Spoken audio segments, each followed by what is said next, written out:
Russia may have just realized that one of its greatest strategic fears is quietly becoming reality, not through a dramatic missile launch, not through a sudden declaration of war, and not through some headline-grabbing military escalation, but through something far more dangerous from Moscow's perspective: a slow, calculated, and highly deliberate NATO military buildup near Russia's borders.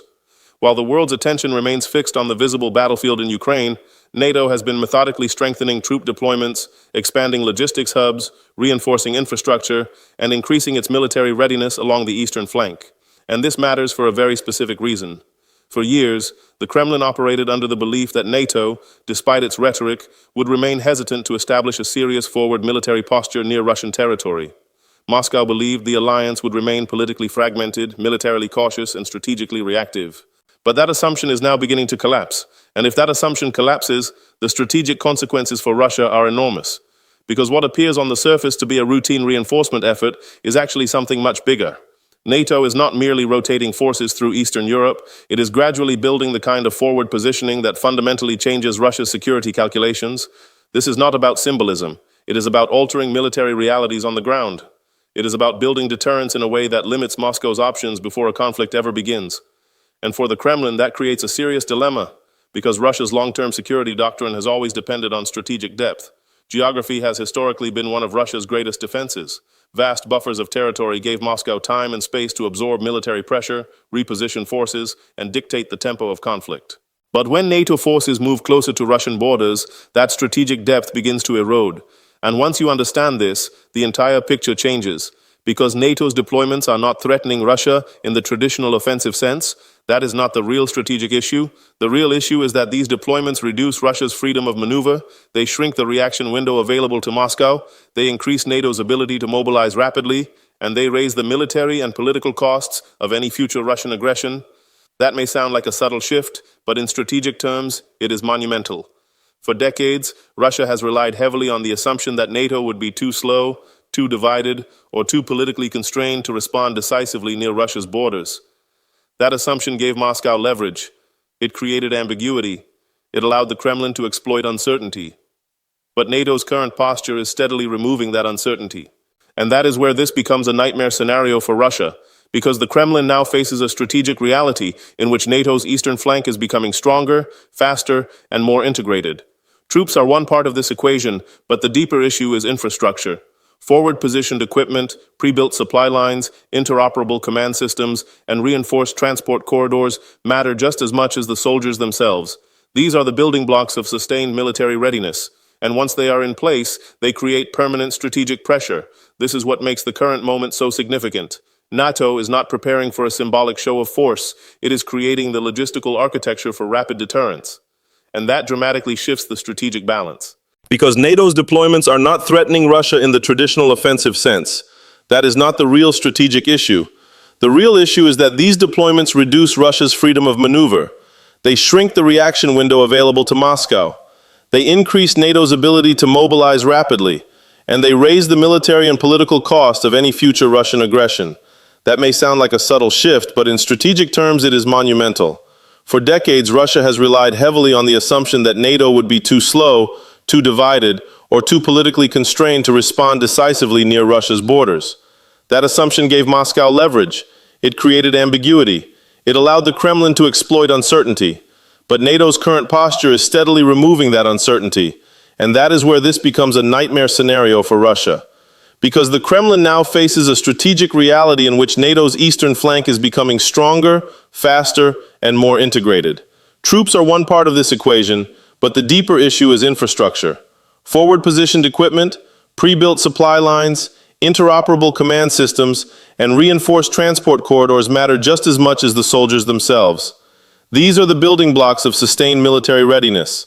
And once they are in place, they create permanent strategic pressure. This is what makes the current moment so significant. NATO is not preparing for a symbolic show of force. It is creating the logistical architecture for rapid deterrence. And that dramatically shifts the strategic balance. Because deterrence is not about fighting wars. It is about shaping decisions before wars happen. The stronger NATO's forward posture becomes, the harder it becomes for Russia to pressure neighboring states through intimidation or rapid military action. Moscow has long benefited from the ability to create fear faster than NATO could create a coordinated response. That asymmetry gave Russia strategic leverage. It allowed the Kremlin to pressure vulnerable regions while betting that the alliance would hesitate. But NATO's quiet buildup changes that equation entirely. It narrows the gap between threat and response. It makes deterrence immediate rather than theoretical. And that means Russia is steadily losing one of the tools it has relied on most. And this leads directly to the next problem for Moscow. Because this is not only a military challenge, it is a political one. Russia's geopolitical strategy has long depended on portraying NATO as weak, divided, and unwilling to bear real costs for Eastern European security. That narrative was central to Russia's broader deterrence strategy. If Moscow could convince its neighbors that NATO would hesitate, Russia could preserve influence without direct confrontation. But the alliance's current moves undermine that narrative.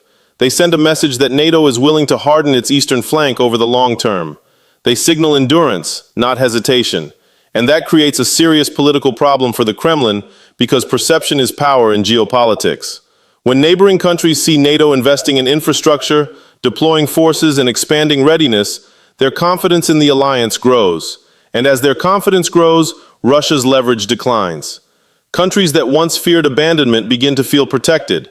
Governments that once balanced cautiously between East and West begin to commit more firmly to Western security structures. And this matters far more than most people realize because geopolitical influence often depends less on force than on credibility. NATO's quiet buildup strengthens its credibility, and every increase in NATO credibility weakens Russia's ability to intimidate its neighbors. But here is where it gets even worse for Moscow, because the strategic implications extend far beyond border deployments. If NATO succeeds in normalizing a hardened Eastern military posture, then Russia may be forced into a permanent defensive mindset along a much broader frontier.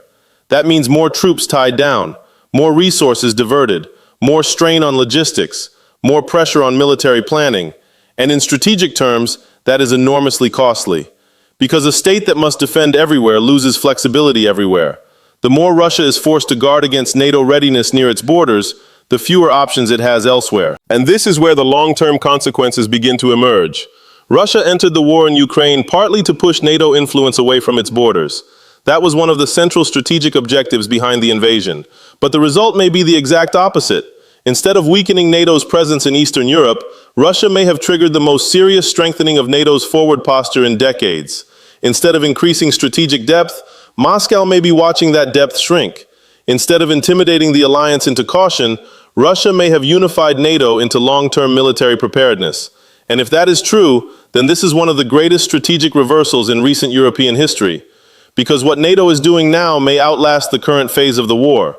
Infrastructure, logistics, readiness frameworks, and alliance commitments do not disappear overnight. Once these systems are built, they become part of the strategic landscape.